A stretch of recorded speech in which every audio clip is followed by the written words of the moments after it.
Hello, everyone. Welcome back to the channel. This is John with Flippin' Ain't Easy. Also, Jenna with Flippin' Ain't Easy. And we've been scrambling around, I guess you could say.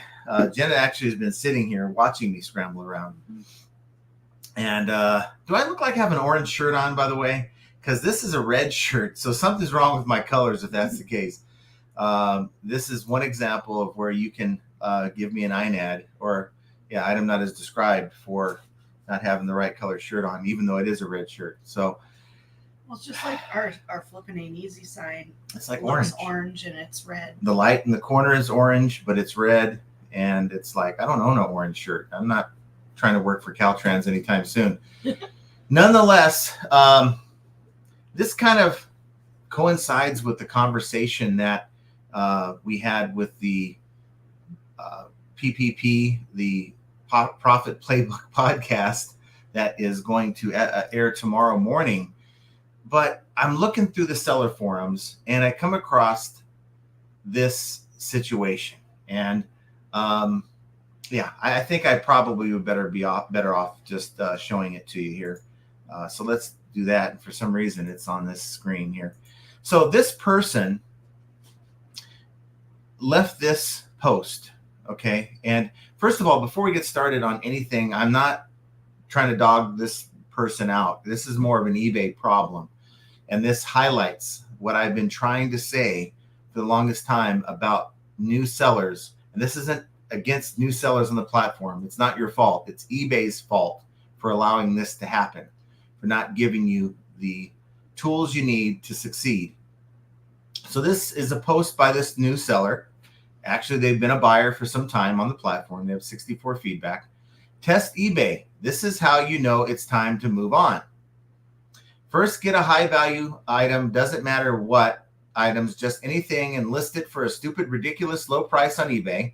If your item doesn't sell in 7 days, time to move on from eBay. You will never make money, but eBay will charge you a listing fee. You lose, they winning. Amazon and Walmart has millions more visitors. Stop wasting time if you want to make part-time income by eBay. Now, the thing about the seller boards is you can actually go in and click on their information. Now, this person, I'll try to make this a larger screen for you to see. They have one listing. It's an auction. They're selling a tire. It's at $9.50 with 4 days left. They have $1 shipping. So even if they get no more bids, they're going to lose money on this, guaranteed. Okay. Now, if we dig deeper into the sold items, they've sold 3 Apple products. I'm hoping these are genuine Apple products. I'm not going to say anything about the stock photos. I use stock photos as well. But titles are questionable. But look at the price. Look at the price here on all these. How can you sell these for $1.50 free shipping and make any money on this kind of thing? Okay. Now, if we... they're saying they can't see the tab. They can't see the tab? What tab? Oh, am I going... Is it not following me? Yeah, it's not following you. Okay, so let me get to that. You know what? This before... I've done this before, and it has allowed me to go, and it's followed me. But for some reason, I'll go to the next screen here. Here we go. Okay, so I don't know if you saw this one first. This is the tire. Can you see it now? Hold on, there's a delay. Is there a delay? Okay. So this is the tire. Yeah, it's following me. It's letting me do it. So $9.50, $1 shipping. How can you make money? If this sells at $9.50, that's $10.50. They're paying fees on everything, and they're going to have to probably ship this thing. And you guys know I've had to deal with tires, but I've never spent anything less than 20 something dollars, and that's like the next state over. Now, going to the sold items, back to what I was telling you, there's 3 items here that they've sold $1.50. Now, was this part of his test? I'm not quite sure, but obviously they were able to sell these items. And you're not making money by undercutting yourself. So that's another problem. Take a look at this one here at the top. 62.5% positive feedback. Now, when you click on that, Hopefully it's following me. I think it is. Look at this. Well, it's been 20 days. I've sent 5 messages and not one word back. No tracking. This seller is a joke. Not worth saving $10. This happens more than it should. Amazon is my new site. Now, I absolutely hate seeing that. But this seller was the last straw. This person has 3 negatives, by the way. And you only get negatives as a seller. And they're within the last 6 months when this seller has tried to become a seller from a buyer to a seller because they have quite a bit of good feedback as a buyer. Okay. Now, that is a problem. And I don't know about you guys. We have too many sellers like this on the platform, and they're chasing away our buyers. And it's one less opportunity you and I are going to have for this business because they're chasing things away. Now, not mad at the buyer, okay? Not mad at the seller. Not mad at this seller at all because they went on and they did the best that they could. They had no at all information on how to run an eBay business or to even start one. And then here they're trying to, and they're so frustrated they decide to put a post on the board saying that I can't sell anything unless I give it away. I don't know what's happening here, but I can tell you that the problem, the root part of the cause of the problem is that eBay is not vetting their sellers. They have eBay, academy.ebay.com. They have a dedicated website, yet they won't do anything to onboard these sellers. They came out a few months ago, Jamie Iannone, and said, hey, we're going to try to turn buyers into sellers. But you're doing that, you're just throwing them out there to make these kind of mistakes. And it's no wonder to me why, eBay is struggling with losing buyers. And we need to retain as many buyers as we can. We cannot deliver bad buyer experiences because eBay is just throwing these people out to the wind and seeing if something sticks. I'd say for every seller that, thank God for YouTube, because where are people going to learn how to start selling without that information? Obviously, this person didn't reach out, didn't go onto the boards, didn't go onto YouTube to try to at least figure out how to start reselling. They just started doing it, and they're delivering an overall horrible seller experience. For the buyer, it's a bad buyer experience. So I want to know what you guys think about this whole thing. Whatnot, they make you go through a Zoom call. It's a you're in like a session of like 20 or 30 people, and they go over the things you need to know about reselling on their platform. And it was just 30 minutes. Why isn't eBay willing to do that? They have the technology. Why can't they do that? So that's my question out there. If eBay's watching, this is an absolute horror story that you're doing this to people, and you're putting people in such bad situations that they are so frustrated that they're posting this stuff on the boards, and it shouldn't be. So I'll leave it at that. And because of my being late, it wasn't really her, my being late, we're 12 minutes in. So we have Josh Galt. Thanks for being here, Josh. Nice to see you. Canada. From Canada, yeah. We've got Grandma Mary's Attic says hello from Texas. Happy Friday. Still riding the eBay roller coaster up and down. Well, let me give you a word of encouragement, Grandma Mary's Attic. At least you know how to ride the roller coaster. The example I gave you shows that person has absolutely no business reselling on eBay or in any reselling for that matter. Allowing a buyer to send you multiple messages and you're not replying to them. What's really going on? Mike Camparelli says, hi, John and Jenna in chat. Sales continue to be steady, not really experiencing summer slowdown. Have been concentrating on listing season-appropriate items. That helps. And then he further goes on to say, on topic, no one wants to see more sellers on the platform, but we all had a chance when we began. The site will tend to weed out the bad sellers, though, hopefully before they affect us and buyers. Mm-hmm. And see, yes, you're going to have people that are going to get on here, just like my friend Michael, who had every intention on supplementing his retirement income by selling on eBay. I showed him the ropes, but after he got a couple returns under his belt, he was like, I can't do this. It was just something, it wasn't for him, right? And that's fine. But I would say if eBay required him to have sat through a session to say, hey, this is the things you have to do. Remember, you're running a business. You have to take care of the buyers. You have to follow these processes if you actually want to make real money on the platform. This person wouldn't be posting stuff on the boards. My buddy Michael probably went in halves on a pallet with me. And buyers aren't going to be as frustrated because a buyer, they're buying something from someone. They see someone with 64 feedback. They're not expecting this bad experience. I mean, it's somewhat established account. It's mostly from buying.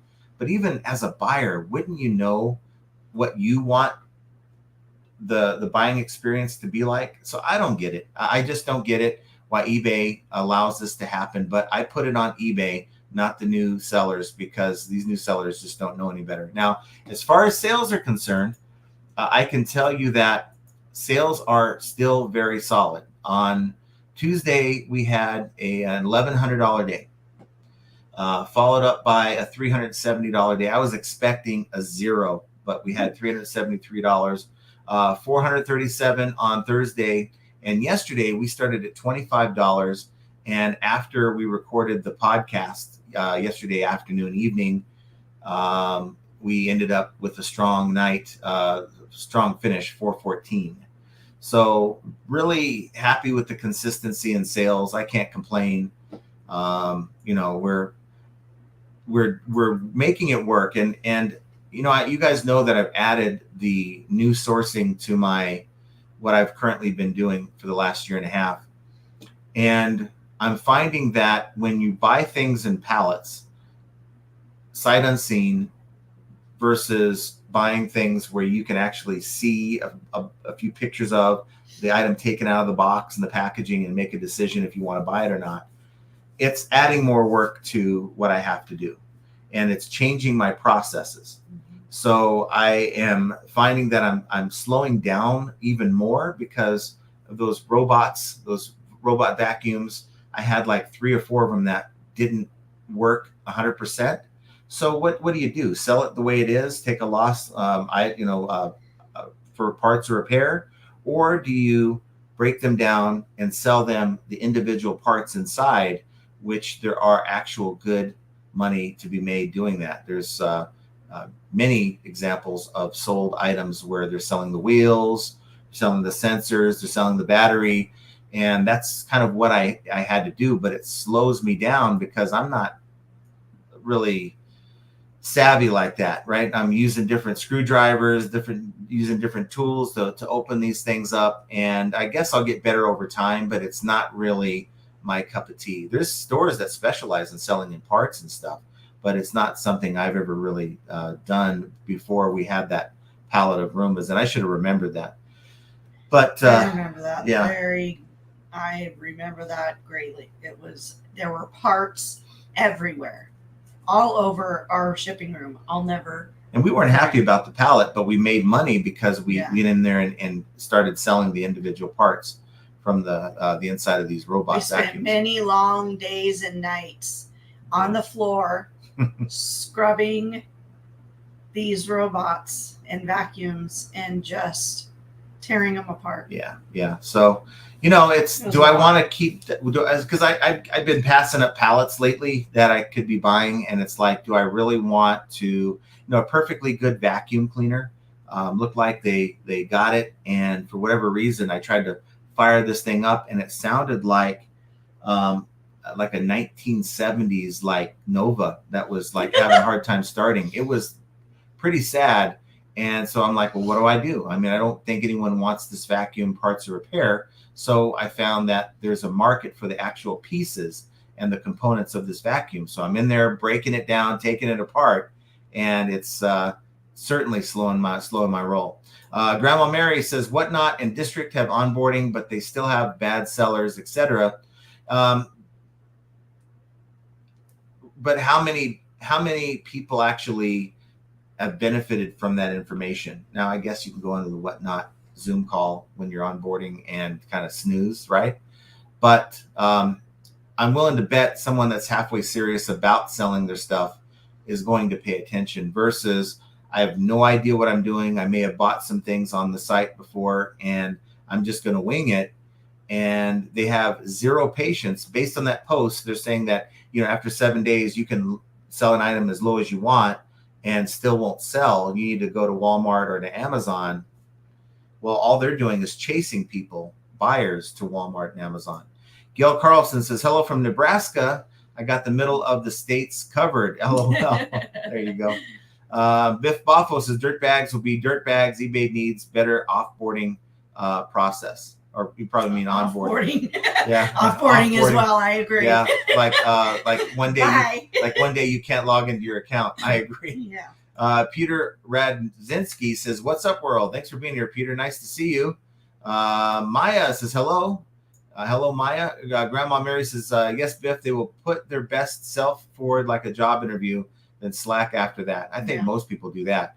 Peter says, seller blamed Whatnot for shipping charge glitch. Any buyers have that problem today? I have not heard of any Whatnot problems, really. I mean, we don't get a lot of that. Yeah. But I know that when I was shipping on Whatnot for the one show that we did, it was a learning curve to figure that part out. So maybe that's part of it. Maya Koyama says, I feel like eBay just needs an onboarding process because the site is so confusing. And then learning to ship on your own and buy labels is another thing. I agree. And learning to, how about use eBay, price your items, and how about be patient. Just because you list it doesn't mean it's going to sell within 7 days. Be patient. Yeah, I don't know where did they hear that from. He said just, 7 days, your item's not going to sell. I mean, I don't know who sold him that false cup of tea, but he's selling a tire. He sold, there's nothing wrong with selling, Apple accessories, right? But don't give them away. I mean, $1.50 free shipping. I mean, come on. Now I know why there's people out there that source on eBay because you can get stuff pretty much given to you. Mm-hmm. Paul Rose says, happy Friday, John, Jen, and all. Hope everyone's well. Hey, Paul. Everyone's well. Nice to see you. Maya says the return process on eBay also needs its own tutorial for sellers. Yes. Yeah. Peter says listing is too complicated. Make it simpler. They kind of, I think, from what I understand, if you're a new seller, they give you sort of the new lister. It's not the convoluted one. It's a very basic, isn't right. it? Yeah, I think it's a very basic lister tool. But I mean, I just fault eBay that, they are a tech business, right? They're in the tech world. They're so focused on AI. But why is there no focus on the customer experience? And turning someone who's never even been involved in retail, who wants to sell stuff in their house or make a side gig, and they're doing nothing to help them get started on the right track. Maya says, I remember when I was trying to use the deduction tool for the first time, I watched a video about it from eBay UK. eBay US didn't have any information either. No, wow. They didn't. And you find that a lot of stuff pops up on eBay Australia, eBay UK. And I mean, if you're a new person, though, where do you even know where to look for this stuff? I mean, we have sellers that have been selling for years who are just learning new things. But no thanks to eBay. Joe Samart says, hello from a hot NorCal. It's not that hot. I'm sure it's hot. It's hot everywhere. Yeah. Honey. It's really. I mean, it's 115 outside. Right it's now. 113 here, and it's very hot. I literally walked outside and melted. Yeah. I mean, I guess it depends on what part of Northern California you're in. Well, he's in Northern California where it's supposed to be cool. Yeah. Grandma Mary says, and I had to find videos on combined shipping too, but definitely returns, or if an item is broken, how to proceed. Or if you don't even think to look for a video, what do? You just wing it. Mm-hmm. And just like anything you do in life, if you wing it, you're gonna find some problems as you start to experiment. And unfortunately, the buyers are the ones that suffer. DM Ephemera says, hello from Western PA. Hot and moist here. You can keep your moist. Keep it. I don't want Callie it. Debs is with us. Says, hello, John, Jenna, and chat. Hello, Callie Debs. Maya says, whenever a buyer asks to combine shipping, I die a little inside because it is too confusing. Yeah. I had somebody who bought a Roomba vacuum with the actual station, that the emptying station, which it's quite large. It's like a 13 by 13 box. And then I had an emptying station that I sold by itself. This person bought both and said, hey, would you consider combining shipping? Well, you can't really do that. It turns the package into, it was 13 by 13 by 13, turned into a 26 by 13 by 13 when you stack them. And it was more expensive to ship that large of a package than to separate them. So I had to tell him, no, I can't do that. Well, that's like the other day, some guy bought 2 of those bed rails, but they were in 2 different transactions, and they were not one right after another. They were separated by several other of our solds. And so I didn't catch that he was the same person that bought the second one. So when I tried to do a combined shipping, it would have cost an enormous amount more. And so, and it would have only added like an inch to the package, Double the weight. Yeah, it was double the weight. I would have canceled the first label and then gone into FedEx and ran the label when they're combined, and then update both listings with that same tracking number. Well, maybe you can show me next time. Next time you come across that, just let me know. Yeah, it gets really confusing now that I'm doing the shipping. It's kind of like I'm constantly, hey, honey. Mm-hmm. Mark Suddick says, hi, all. I click that like button every time. My sales have been hot on fire for the last 3 weeks. Everyone hit the like button and you'll get sales. Have a good weekend. Yay. All. I tell you guys it works, but I think half of you guys don't even believe me. That's Todd. Todd knows it works. Half of you guys don't believe me because you don't do it. So do it. Amazon Seller 99 says, happy Friday, guys. Thanks for being here. Happy Friday. Fast week. Went by fast. I swear it went by way too fast. Jenna says we are moist, and that's when we were late, huh? When Glenda, you were moist. Yes, Glenda, and I've been getting very moist lately, working in this 110-degree garage. I'm out there for 5 or 10 minutes, and I come inside, and I'm just covered in sweat. Yeah. So Glenda's with us. Thanks for being here, Glenda. Grandma Mary says, time for the moist toilet seat talk. Oh God, I wish. Or the non-selling toilet seats. Yeah. We need to figure out something for these things, because I see a loss on our hands. I'm this close to just setting them out on the curb. No, I'm going to put them up on Marketplace. I think I just don't want that. Every fiber in my being just does not want to go there. Because, I know, but I think what I'll do is I'll set it up for Marketplace. And then I'll let you deal with all the people that contact. And, there's no lifting involved there. Semperfi says, slow sales. However, I have faith. It'll all pain out in the end. Yeah, but it says pain. Callie Deb says, it looks like rain here, very monsoon-like and moist. Oh, we want that monsoon. I know. I really can't wait until monsoon. See, usually out here in the desert, it's like late July, early August. It's still hot, but we get these clouds that roll in, and it just turns into like these thunderstorms, like rain. It's so cool. And, I love it. And then it cools things down for like 30 minutes, and it gets hot again. Yeah. Mike Sellers says, hello from the flatlands of South Dakota. Flatlands? But not the Badlands, but the flatlands. Flatland? I didn't even know South Dakota had flatlands. I know they have Badlands. Love to go there and check it out. Samantha Hunter says, hello, John and Jenna. Good evening, FAE viewers. Hi, Sam. Thanks for being here. Henri Squaz with us. Hello. Alicia says July is definitely better than June with back to school coming soon. Oh, yeah. Hopefully, we don't have to do it. Yeah, back to school. We have a bunch of those. Our kids deal with that. Yeah, we have a bunch of those scissors. We have like 2 cases full that I thought if I locked them up. I even have a case for sale. I'm sure that with back to school, those will sell. Pink G says, hello, John, Jenna, and the chat. Happy Friday. Hello, Pink. Bearded PokeTuber is looking at his watch, I guess. No, it's a stopwatch. Kevin Hawthorne is in hiding, but he's taken some time to say hello. So thank you for being here. Florida. Yeah, he must not want anyone to know where he's at. Henri Squaw says, yes, it is orange. It cannot be orange. It's showing. Look at it. I know, it's horrible. It's terrible. And my I said Beard would be proud. Yeah. Amazon seller 99 says orange is the new red. He's west of Aberdeen. Gail says, cool, I lived in Rapid City. Oh, It's, I guess, the southern part of the state, right? That's where you want to be, not the northern part. Maya says, yeah, we can't see the listing. Yeah, I think we corrected that. Yeah. Sorry about that. Shark. Jovial says, Jenna, check to see if they're from Puerto Rico. Yeah, I had one from Puerto Rico today. Land Shark says, good evening. Thanks for being here, Land Shark. How did you find my store? Yeah, that is absolute. I'm sure that is absolutely not you. Tommy Z says, great to see you both. Thank you for another live. Yeah, we love it. So we're glad you're here, Tommy. We plan our time around this live. So, it is what it is. We were a couple minutes late. It was Friday.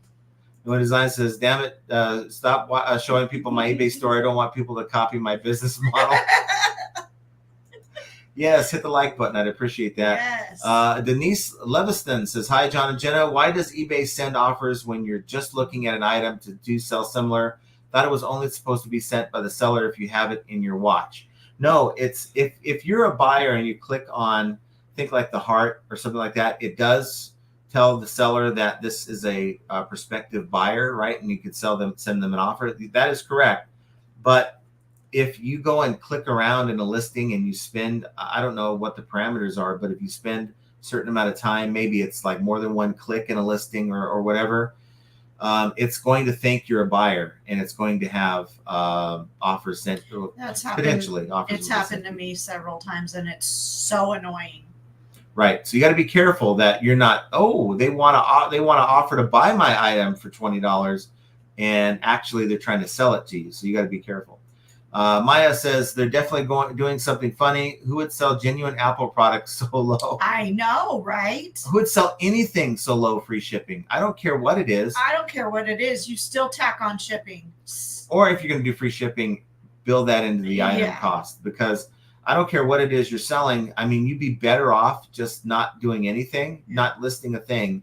You would actually not lose money. This guy's probably bitter after 3 sales. He's had to ship out 3 items and lost money with fees, and he's thinking that eBay's ripping him off. No, you just got to learn how to eBay. Henri Squaw says, I think this is not a good example. Who sells anything for $1.50 free shipping anywhere? Yes. That guy does. Big Dre says, hello, everyone. Packing a pair of boots and a shirt for a total of $200. There you go. Nice. And see, that's how you do it. You don't sell the boots for $1.50 free shipping. Flipping with Jimmy says, I think that's crazy to do. Yeah. It just doesn't make sense. It doesn't make any sense. I mean, at what part in the listing, when he's putting his listing together all proud and, getting it ready to launch, he's like, yeah, I'm going to sell this $1.50 item. And maybe he thought he was in China getting that 50-cent shipping label. I don't know. Maya says, buyers must think those ones are fishy because normally Apple products, I'm sure you mean, right here. Buyers must think these items are fishy because normal Apple products should sell at market value pretty exactly. easily. Yeah. I wouldn't buy it just for the pure fact of I would be hesitant thinking that there's something devious going on. Hey, this is DEA Cooking 101. Hey, we know that guy. Hey, is this DEA as in Dwayne? Dwayne. That's not him. Yes, it is. Is it? Yeah. Because see, this is funny. I had told, if this is Dwayne, I told him. Yeah, I told him like 3 years ago now, hey, start a cooking channel. And I think this is, but he didn't do it. He bought all the equipment, but he didn't make one video. I know. He would be so good at it. Duncan VR says, got a sale from Jamaica. I never shipped there before. I do offer to ship worldwide. You never know who your next buyer is. That's very true. I had a Puerto Rico and an Alaska today. Duncan says, hit the thumbs up for my sale and commission goes to Jenna plus the tax. There you go. There you go. Thanks, Duncan. Brett says, no one will succeed without great customer service and great work ethic. We all need to live by the golden rule and treat others like you would want to be treated as a buyer or a seller. Ship with care. Yes. Absolutely. And say it louder for the ones in the back. And treat people like you care. Yes. Right?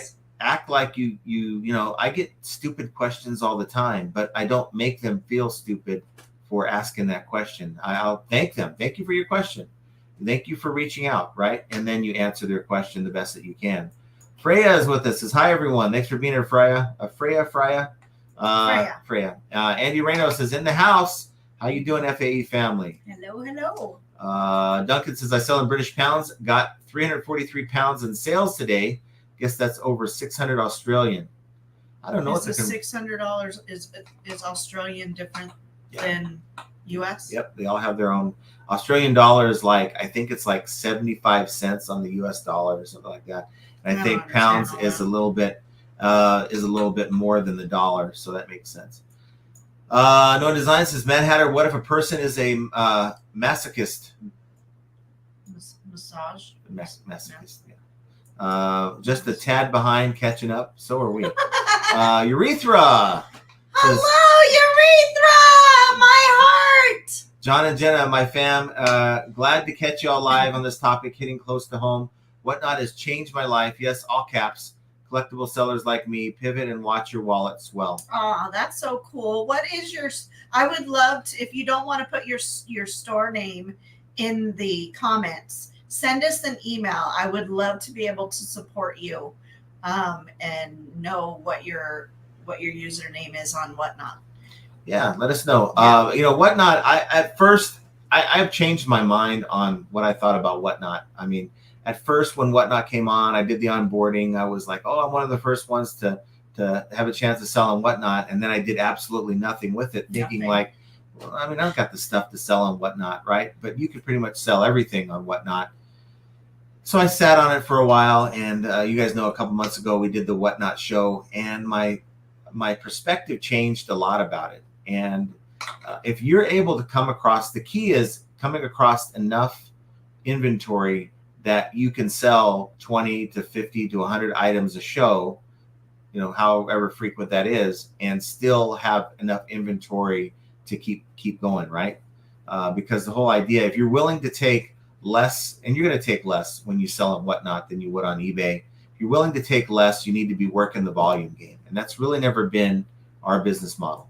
Big Dre says, last month I had a terrible experience with the seller who had 37 negative feedback.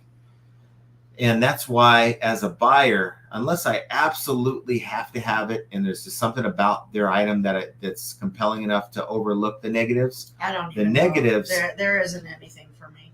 Yeah, but the negatives will turn me away from that buyer or that seller. That's really, I mean, being in this realm of business, that's how I shop now.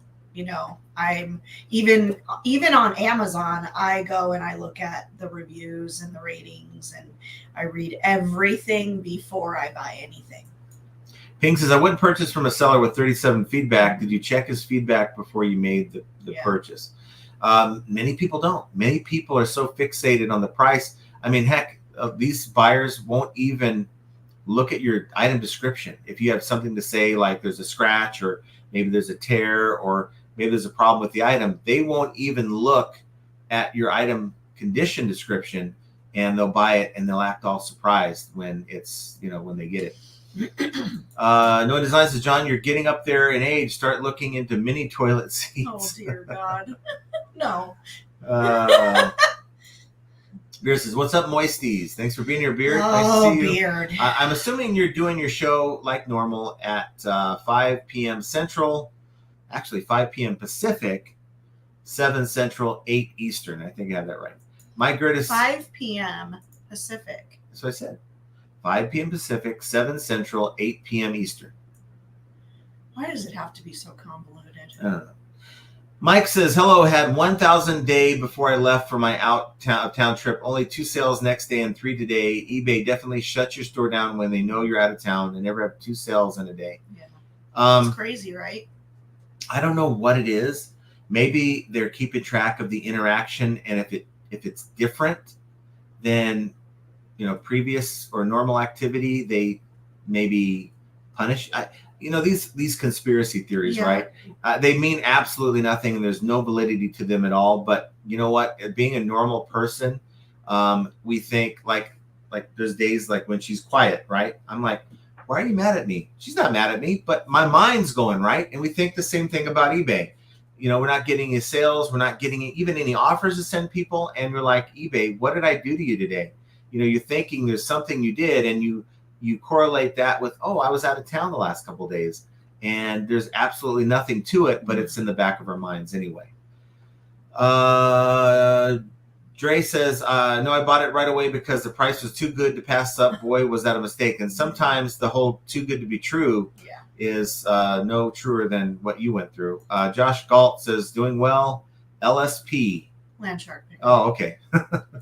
Too many acronyms.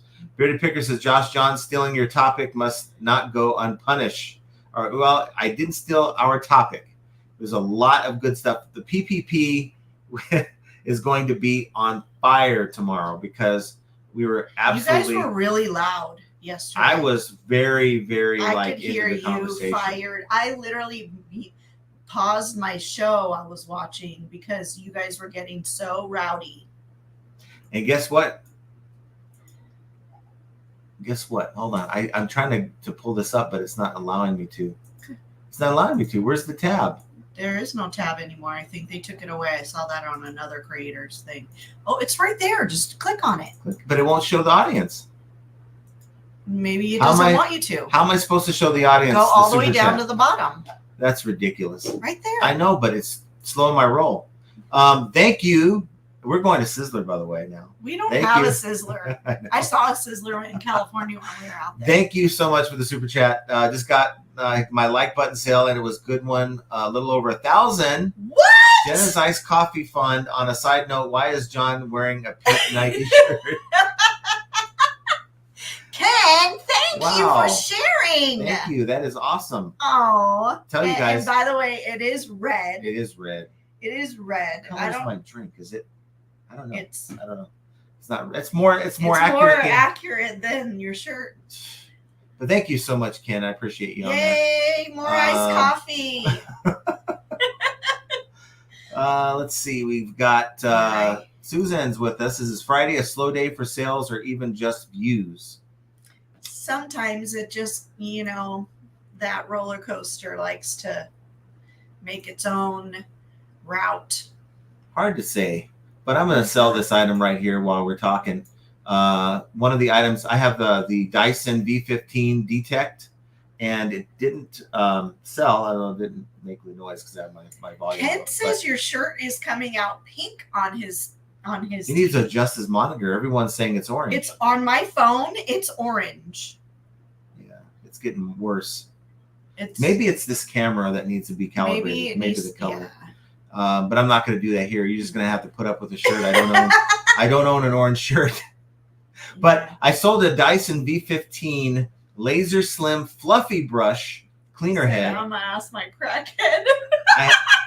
I had this thing for $152.99. It's just after my sale, the price plus shipping. I just got an offer for $120, and I think I had like 10 different Dyson products from this one vacuum, and I'm going to make more. I've already made from the motor to the actual fluffy brush to the other one I sold for like $100. This thing here, I made about $400, and I still have the other parts that haven't sold yet. Good stuff. We could use crazy backgrounds on the next PPP. Yeah, we had a good time. I mean, sometimes when you're doing a podcast, you're looking at the time, you're looking at the clock, because we try to keep it about an hour, and trying to figure out, well, we still have like 30 minutes, and we don't have a whole lot to say. And the conversation, usually the other guys, find something to talk about, and we're just rolling with it. We could have talked about this topic that we talked about for a solid 2 hours. It was a solid. Yeah, I was waiting for dinner, and you were taking forever. The crazy thing is, we finished recording, and we kept talking about it. It's like, why don't we just keep the recording going? I was like. Landshark says, with tech AI these days, why can't you just upload a pic and it identifies and builds best listing, even suggesting the price? But are you going to trust that?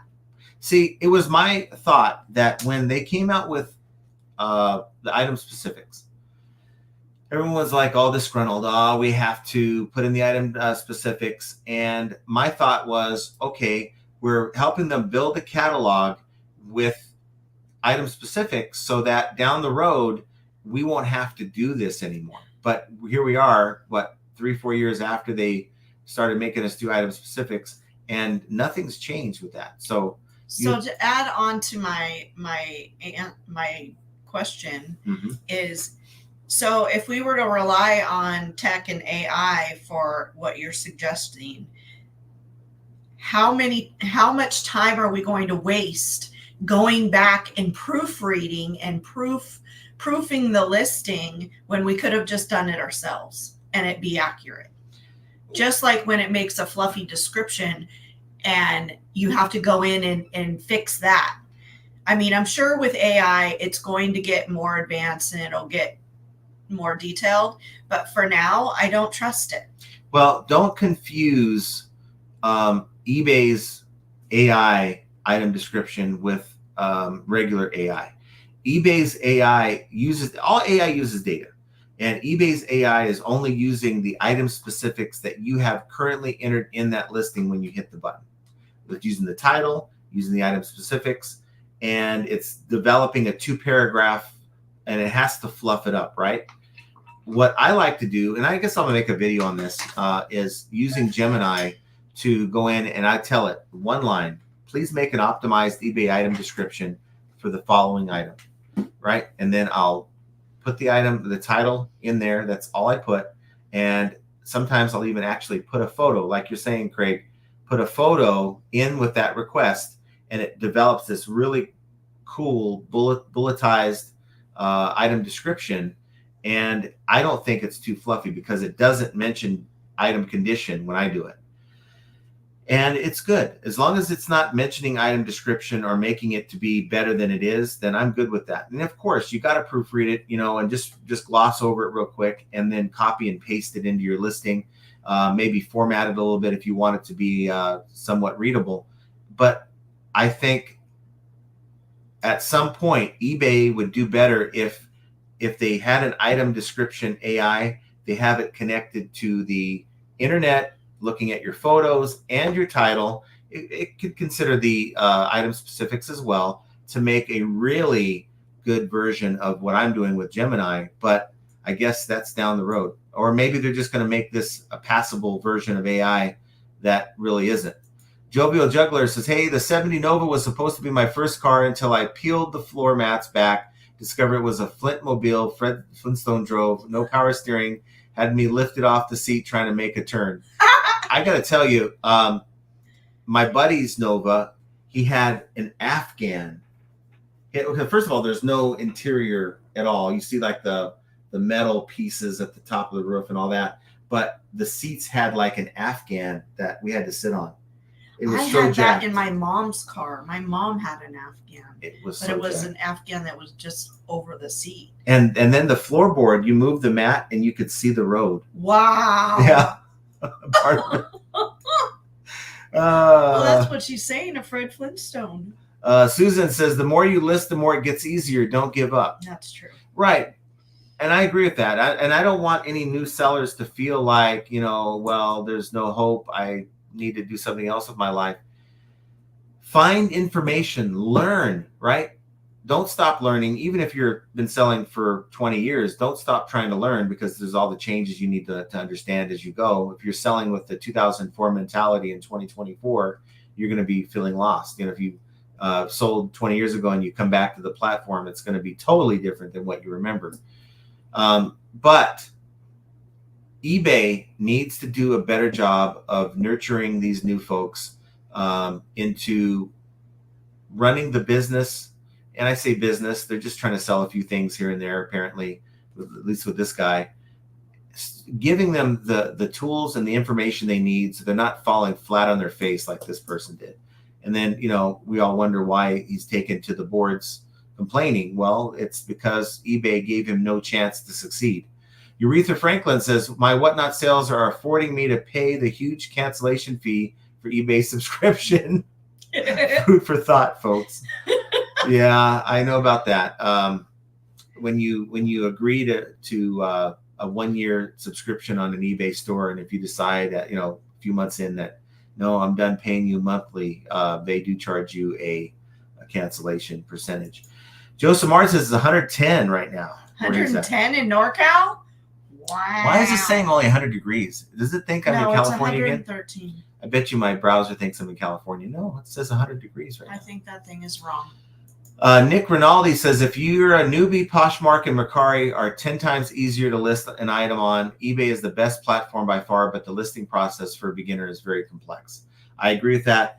And it used to be, people would ask, what is the site that you would recommend a new seller to start on? And I would say, you know, eBay. And I believe that was maybe before the whole item specifics requirement. But you're right. I really think a Poshmark or Mercari would be the best place to start, and then port your items over to eBay once you kind of get the hang of it. Let's see. Duncan says, my fastest sale 30 seconds after it went live. Wow. I have 1,000 following, which makes a difference. Damn. Yeah, it does. Urethra says, John and Jenna, keep my heart moist. It is what it is. Ah, we love you. Jovio says, thinking of selling on Mercari, and he tips pros versus cons. So you deal with a lot of Mercari listings more than I do. I can tell you from my thought is that things that generally don't sell too well on eBay tend to do better on Mercari, like lower ticket items. Now, that's not to say you can't sell higher ticket items on Mercari, but people are looking for really low deals on Mercari. Mercari is like the garage sale. Yeah. Before the item actually goes to the garage sale. Mercari, for me, I hate Mercari. People, they lowball you worse than you ever been lowballed on eBay ever. For some people, I guess it really does depend on what you're selling. For us, it's always been the junk, the crap, the stuff in the crap store. So we do make sales on there, but it's few and far between. And of course, now that the buyers are having to pay the seller or pay the fees, it's gotten fewer sales than we normally have. I send offers, but I probably hardly ever get an offer on there. But Mercari, I don't have a pro on it, to be quite honest. You have no fees. There's no seller fees. Yeah, so there's no seller fees. The buyer is paying that. My experience is probably much different than somebody else's because they have better items or more attractive things that people want. I do have all of our shoes up there. I get a lot of likes all day, every day. But the moment you send an offer or anything like that, I get ghosted. So I don't really care for Mercari, to be honest. But it's just a means to an end. So you're trying to move your stuff. You're trying to get your items in front of people who maybe had the bad buyer experience on eBay and swore off eBay, and now they're doing all their buying on Mercari or Poshmark, and you're getting your items in front of those buyers. Whereas if you didn't get your stuff over there, you're just dealing with whoever's still remaining on eBay. Which is why, and this is a plug for a sponsor, TreeCat. We're still working with them, and guess what, guys? They've got a lot of good things coming down the pike. They have a lot of things like multiple eBay accounts where you can maybe have a library of items between two accounts. That's what I'm going to. It really already is like that, honey. No, not with multiple accounts in the same account. Right, I get that. Right. But right now, everything that I have in TreeCat is a library. It will not ever go away unless you actually close down your account. Yes. So right now you could go in and see something that I've put into an archive list because it sold 6 months ago. So I have all of that in my archive file, which I don't have to see on a daily basis, because when you're going through your account or looking at your items, the archived items are hidden. They don't pop up in the middle of all of your active listings. So therefore, if I wanted to go in and say, hey, I thought I sold something on such and such platform, but it turns out it was on something else, I can go in my archive and I can look exactly what happened. So, and all of my pictures are there. All of the information is there. It's basically an archive for everything that you've sold. Right. So with the new feature that they're working on now, is you're going to be able to put, multiple stores on TreeCat. And so you will be able to have an archive of all of your items that are in multiple stores, and it will be categorized for each store. Yeah. So it's going to be really nice. Yeah, and that's where I think it's going to help a lot of people, because when there's times I want to take items from my main store and put it in the secondary store, I've got to go in and either do it manually, or if there's too many, I go on and pay like $30-$40 for a month of Ink Frog just so I can actually do that. Yeah. And there's a lot of problems with doing that too, because Ink Frog puts their own little spin on your listings and inserts their logo and changes your business policies. It's almost not even worth it. So I'm looking forward to the whole TreeCat thing, doing it, and that's when I'm going to integrate my main account into the secondary. We'll move over all of Value Trends into, but it's coming. TreeCat once that is up and running. Yeah, and if you're interested in checking it out, use the link down below and go check it out. Mike Gertis says, hitting the thumbs up won't matter for me this week. I'm out of town. Oh, man. Oh, that's right. He's on vacation. But that's okay. You like us, right? You like us. And we love you. And Beard says, Todd is on a Viking cruise. Oh, that's right. I remember. Susan Phelps says, works for me. Click that like button. I do it on all my resellers I watch. Thumbs up, people. Yes. Aw, thank you, Susan. Dustin Gamble says, I clicked the like, but I listed exactly 0 yesterday for the first time and have yet to make a sale today, which will be a first as well. Always list at least one thing a day. Yeah. Yeah, I like to think that as soon as I hit like the 5th listing, it's then when eBay starts engaging in a game of tug of war with me, where I list another item, it sells an item. I list another item, here comes another sale or an offer, right? And so I don't know. Again, it's one of those things. There's nothing to that, but it happens too often to be a coincidence. Duncan says, well, that did not take long. Got my first sale for hitting that like. So don't ever hot the like on Roman's show, because you get a chargeback or return. I haven't seen Roman in a long time. I hope he's feeling better. But I'm sure he is by now. Jovial says, set up a tent outside an assisted living complex and offer free delivery and assembly. Oh, hell no. No Have assembly. you seen how hot it is out here? No, I'm not doing that. Maya says, go to hospitals or rehabs and offer your sales pitch. No, ain't happening. I'm going to offer my large item pickup person a heck of a deal. It's a great idea, guys, but it's just not something we have the time to do. And Josh says, I think tomorrow's PPP is our best one yet. We are on fire. Yeah, you guys were loud. We were spirited in our conversation. Randall Lee says, John, I stopped wearing orange polo shirts when one of my students greeted me as the Great Pumpkin. Just red.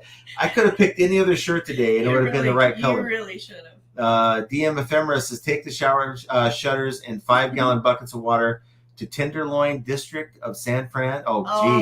God. Set up on the street. It would clean up that area for 5 seconons. Charity work, get tax write-off. True, but no, thank you. That's funny. Harbor's Hope says, why onboarding? Well, that's Ron, I believe his name is Ron. He's usually on Beard Show. Why onboarding? Because if someone wants to sell, then they have to go through a 30-minute best practices. Maybe they make a video. It doesn't have to be a Zoom call, but make them go through that and then answer a few questions. And then they're deemed to be, okay, at least they have an understanding. But I think it's very clear with the example that I said at the beginning of this live, this particular seller did not have a clear understanding of what they were doing. And it just creates bad experiences. And yeah, you're still going to have bad sellers even through that process. Don't get me wrong, but it would severely reduce the number of bad sellers. At least I believe. I mean, yes, I've seen bad sellers on Whatnot. Whatnot sellers is like, wow, this is what you're doing, but it's not, because at least Whatnot made an effort to get people started. Juan Garcia says, happy Friday. Thanks for being here, Juan. Happy Friday, Juan. We've got Larry. Larry Way out. Larry. See you, Larry. Happy Friday, John and Jenna. Hello. Apex Crypto says, I've been selling things here and there on eBay for 10 years, but recently I started a nonprofit and thrift shop. We have more donations than we know what to do with. Any advice would be appreciated. Well, if you have a thrift shop, I would say, well, of course, advertise, but make sure that your items are priced really, really good. I mean, you're getting the items for free, and maybe, I don't know, put an advertisement and maybe turn into Goodwill. Maybe a local marketplace, Facebook Marketplace. Yeah. Do like a little advertisement there where, come and get, if you're a reseller, we've got great things at really low prices, lower than, Goodwill. I don't know if you can mention Goodwill in an ad like that, but maybe start with, your offer up, local offer up or neighbors, and just get the word out there that you're social media is your best friend when you have a business like that. You want to get the word out and you want to get it out for free. Susan Phelps says, I have PR before Puerto Rico. It is internationally shipping an extra cost to the seller beyond the normal costs. Is shipping still the same cost based on item weight? Thanks. Well, there's things that are involved more than the weight. So you got to think of in terms of, let's say this toilet seat back here. It is 14 pounds. It is also like 19 by 17 by, I think, like 7 or 8. And so those dimensions, it's called a dim weighting system and I don't know what dim means other than I'm not bright enough to know what it means. So I'm dim, but, but those dimensions along with the weight figure into what the cost is going to be for you to ship to Puerto Rico, Hawaii, or Alaska. This is another thing. Actually, I was going to talk about this on the diatribe at the beginning of the live, but now that you kind of mentioned it, a lot of people are like, that doesn't make any sense. Puerto Rico and Hawaii and Alaska are not international. But for me, and I've been... Dimensional. What? That's what it means. Dim DIMM? is dimensional. I understand, but DIMM is what it is. That's the acronym, DIMM. So back to what I was saying. Sorry. Hawaii, Alaska, Puerto Rico are not international. So why would they include it in the international shipping program? That's because someone like me, this chair, I have it's $67 free shipping. It's out of the question to ship to Hawaii, Alaska, or Puerto Rico because it's going to be more expensive than the cost of the actual, it's going to be like $90. So eBay is saying that, well, then ship it to us, okay, with the whole whatever you're charging for shipping, and then we'll charge the buyer shipping from our facility to their location. And I guess, right, but if it was that simple, I would just offer it with the actual shipping. I'd just say ground advantage for it and charge whatever the calculated ground advantage would be. I promise you, I mean, unless eBay is really hooking these people up using the international shipping program, I promise you, I'm probably able to get the buyer a better shipping rate with eBay's discounted shipping with ground advantage for me to where they are in Alaska, Hawaii, or Puerto Rico than eBay is going to give them. But I choose not to do that. So we'll see how it works out. I haven't decided to put any of my stuff on the main store on EIS. We put her items on there on her store. It doesn't seem to hurt or help anything at this point. Venom says, hi, John and Jenna. Thank you for the live as always. Got my 100th positive feedback yesterday. So pumped. Been selling since January 24th. Thank you for your content and knowledge. Helped me greatly. Yay! That's great to hear. That's good to know. That's what keeps me coming back. Just hearing the nice comments. I love that. So congratulations, Venom. Keep going. And, it's the fact that you're taking time to learn and listen and take tidbits of what you hear and try to apply it.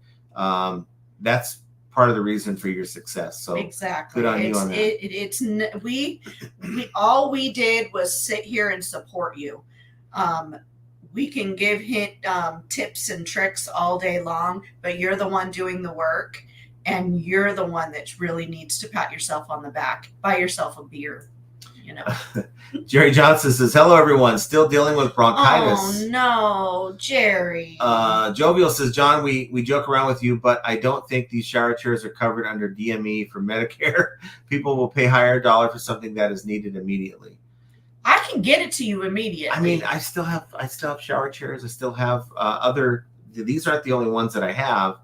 And I will ship it to you as quick as humanly possible. We would have shipped you one. In fact, that was the plan. When you sent us this toilet seat, we were going to counter with sending you a toilet seat of our own. You're not supposed to tell. I know it's too late now because she blacked out her address. She's not giving us her address. There's no way. She's never going to send us anything ever again. Well, she might, but she won't give us her address. So you were going to get your very own toilet seat. But it was going to be definitely autographed. Find a place to set up for one day in a senior community. Bet you will sell a bunch with word of mouth alone. I mean, I guess you could. I guess we could. A flea market, right? And like have them like two of them like set up and look. I bet you they would sell. I bet you they would, but who's gonna? Why do we want to sit outside and do that in 115 degrees? I've been thinking. You know how you've been saying how your arm's been hurting, so I was thinking about so you're going to put me outside in 115 degrees. And I'll do the shipping, and you get out there, and you're slinging these toilet seats. Bullshit. Jovial says, I know my Muma would have bought one just in case and stored it away. Mama. It says Muma. I know, but she changed it up here. Okay. Venom says, John, I've consistently sold my items well over market value, and I believe to my core that it's due to my positive feedback and wonderful reviews I have. You feel that reviews can overlook price. I mean, if you have a buyer that is like, look, this looks like the item I'm willing to buy. The price seems fair. Let me see the feedback, and they see nothing but good, positive reviews. They're like, okay, this is it. I don't need to look any further. But if they've checked off the first two boxes, price, and this is the item they're looking for, and then they go over to your feedback, and it's like Christmas time, I think that's going to drive people away who would have bought your item. Look at this guy. Bearded picker conspiracies, huh? Just sub to this moist channel. Beard, are you making new channel names? You need to get to work, okay? I mean, you have too much time on your hands. Juggler, I know my mama would have bought one. Okay, we knew that. Susan says, got my first negative feedback complaining that the 925 sterling silver necklace maker in Tanzanite. Okay. It's Tanzanite. Then complained the value was paler. The blue was paler. Took me from 100% 5 stars to 95%. Will this hurt me? Mm-hmm. No, just keep building. I mean, it sounds like you don't have a lot of feedback. Maybe start buying on eBay for a while. What I did on another, I think it's your store actually. When I started that one up, I started it when it was Homie's Depot. I started buying like recipes for 99 cents, and then got like 10 to 20 feedbacks within a day, and that'll help. That'll help. Yeah, but they're not going to ring the doorbell. You don't know that. No, well, wait till they double go. check. Okay, that's why I put the items outside. I started putting the FedEx outside so that we don't get disrupted, but yet she's allowing it to happen. Susan says, tried to get it removed, no luck. Views have dropped. I mean, put a good positive reply on there and just kind of move on. I mean, it really stinks. And watch the PPP, because I have a question, and I left it on Josh's chat on Thursday, and it's a valid question. I guess since I've asked it on Thursday, I can ask it again. How is it that a buyer can call eBay and maybe get them to open a case on a return? Let's say you have a return and you've decided to use the tool to deduct 50% because they maybe returned it in a different condition, And then a buyer can open a case with eBay because they don't like what you did, and they can get eBay to side with them and get them their money back so they're made whole. And they can, a rep can do all that for a buyer. But when we have a negative feedback that we feel is unwarranted, they can't, I can't touch it. No, I can't. I have to pass it on to a special department. But you can go and open a case that shouldn't be opened for a buyer when the seller did nothing wrong. I don't know. There's just something wrong with that. Montezuma says, hi, I've been selling on eBay for 3 years on this account. Just me, one-man crew. I listed 10,000 items, sold 6,700. It's a lot of work. I know what everyone is going through. Yes. Sounds like you're doing pretty good. 10,000 items, 6,700 sold is outstanding. So keep up the good work. DM Ephemera says, learned a long time ago, if she's quiet, not mad at you. If she says she's fine, she's pissed about something. Oh, gee. Gail says, my shirt looks like deep orange. Jovial says, John is the newest Orioles fan. Go O's. Yeah, I mean, I do like Gunnar Henderson. He's on my fantasy team, so there you go. This is to support him, I guess, because the Angels aren't doing anything right now. Susan Gobranson says, it's orange on my computer. Astros. No, not Astros. We don't cheat over here. SCG Collectible says his shirt is orange and his face is red. Dwayne says, okay, Osticam, I had a little over 1,700 in sales over the last week. So that confirms that it is Dwayne. And he's the guy I was telling you guys about, who is not a reseller like we are. He just sells things when he decides. Like he'll sell he has a lot of basketball memorabilia, cards, and signed things. He has a lot of sports memorabilia. And his wife has bought a ton of like things from like Macy's and Nordstrom's, and like shoes and clothes, and he has a bunch of clothes that he's accumulated. And now that he's retired, why are we telling all of his business? Because I can. Because he's retired. No one knows Dwayne. They'll see him in a mall. They'll walk right past him. They won't even know. And so, but he smells good. Yeah. And he is retired, so he doesn't need all this clothing. And he's been selling a lot of it on eBay. And he's been calling me and, like asking me for like tape and stuff. Sorry about that. I had to get my fan on. It's getting kind of hot in here. And I'm not taking off. To have $1,700 in sales over the last week when you don't really do this, consistently is pretty awesome. Wait, damn it, Jenna, stop allowing it to happen. What? No One Design says, okay, Crackhead said it's orange pinkish on the big screen. They have a big screen on the work floor and orange on their computer station. So you're responsible for so it's everywhere. Yeah. Make sure all those screens hit the like button. Joe, this is John is showing the support a little early for the if it's brown, flush it down. Wow. Susan Phelps, I use AI for description. I do have to correct it many times. Dwayne says, it's a beat up Angel shirt. That's why it looks orange. No, this is a Nike Polo. This is my Nike Polo, my golf. It's actually a very nice shirt, but it is not orange. This is my Sunday red. I wish red. I could take a picture in it. When I go play golf on Sundays, in honor of Tiger, I wear Sunday red, but I haven't been able to play. Grandma Mary Zadok says, Landshark Picker, I heard LP does it too. List perfectly? I think so. Oh, it even comes up orange on the picture. That's horrible. That's a bad photo. That's a camera. Susan says, is it not the same as finding out an item that matches yours and do end up having to change certain things? Less time guessing for me. I guess that's the whole AI conversation where. Is it not the same as finding? Is AI not the same? Well, I don't know. Okay. I think she's saying, isn't it the same as AI doing the same thing? Dark Horse says the problem with AI is garbage in, garbage out. Yeah, for sure. If you have a bad title, it's going to give you incomplete information. Dark Horse Productions is generally AI relies on machine learning, which is picking up intelligence from the internet posted by morons.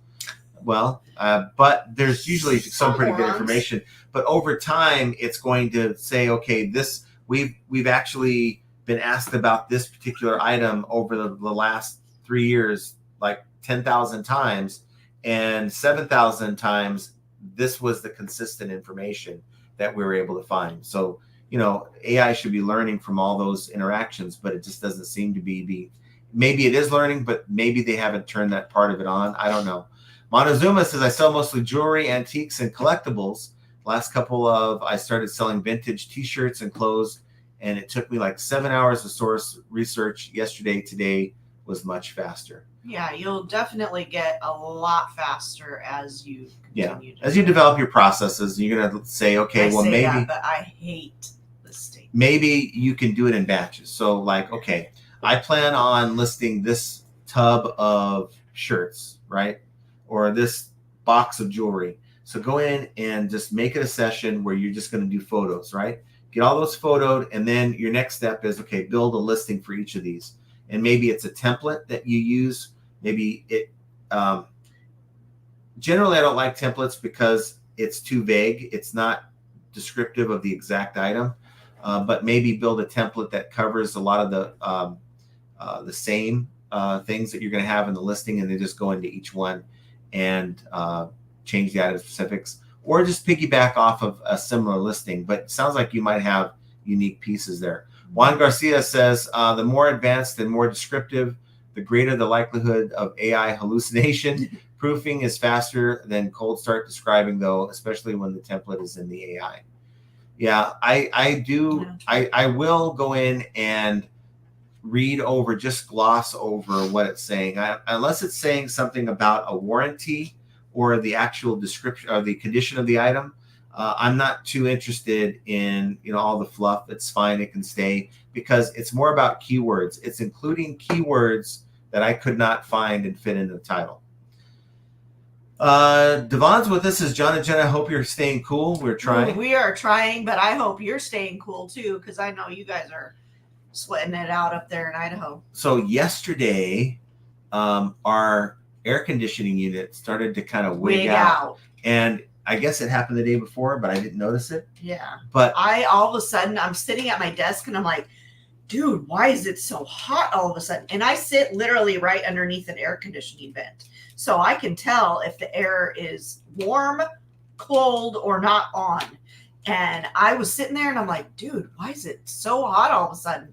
I get up and the air conditioner had jumped to like 83. Well, it was at 81. And then she said something to me, and like 30 minutes later it was at 83. Yeah. I'm like, yeah, you need to send a message to these people. So they're going to send someone out to look at it. Today it's been okay. It stayed at 77 like we set it at, but 102 in Idaho. Ooh. Montezumas has been learning all about t-shirts on YouTube before I go sourcing, taking classes. That's awesome. I think education is, there's never anything wrong with educating yourself.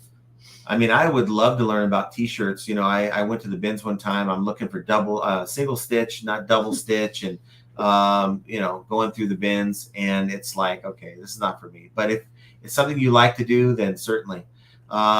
Paul Rose says, my Toyota Hilux Surf was held together by sticky tape and spit by the end. I patched the bumpers with printing plates and fixed the radiator with serious glue. I loved it though. Susan says, I put pertinent info in detail. Most people don't read it anyway. You're right. Most people don't read it.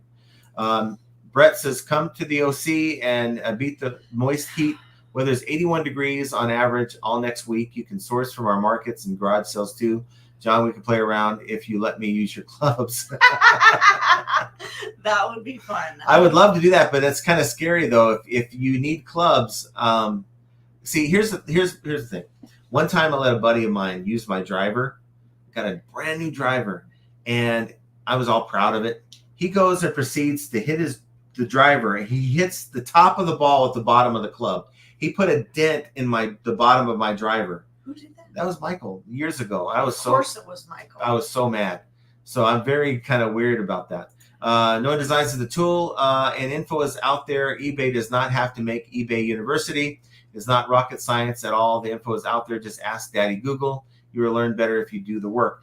Yes, but some people need to be pointed in just like your crackheads. They need to be shown how to do it. So when you right way. When you first hired them, you just didn't send them out to start doing it. You had to sit them through an orientation period. Like, okay, this is our processes.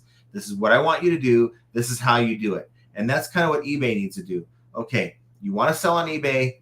We're going to show you the best practices from the beginning to the end and all the steps in between. And now we're going to set you free to do whatever you want. And we hope that you watched and learned this information. And it's kind of the same thing as you onboarding an employee. Susan Phelps says 84 here in Southeast Texas. 84, but what's your humidity? Yeah, but you had a fun little storm that passed. You had a really gnarly one because my son's in Texas. Junk Trader says, I do well on Mercari with my health and beauty. Less problems on there than eBay at this point. I do free ship there to share the costs passed on to buyers. You know what I would love to see is if you guys wanted to put your store names in the chat. If you do, great. If you don't, it's fine too. But I would love to be able to go on and support fellow sellers. Just like, we always support buy local. Why are you making She's always looking for reasons to buy stuff all the time. You shut your mouth. I do love shopping. I do. And you know what? I have no other hobbies. Well, we need to find you one because that's costing me some money here. I don't care. Paul Rose is back to what I was saying. Okay. We should have people put their store names. If you want, you can either do Mercari, Poshmark, eBay, whatnot.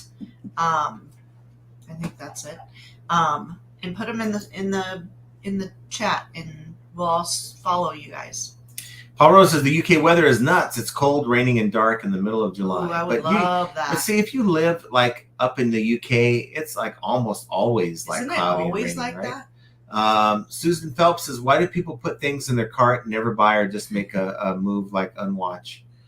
I don't know. Yeah. I actually, I'm guilty of that. I put a lot of things in the cart on many different platforms, and then I never end up going back.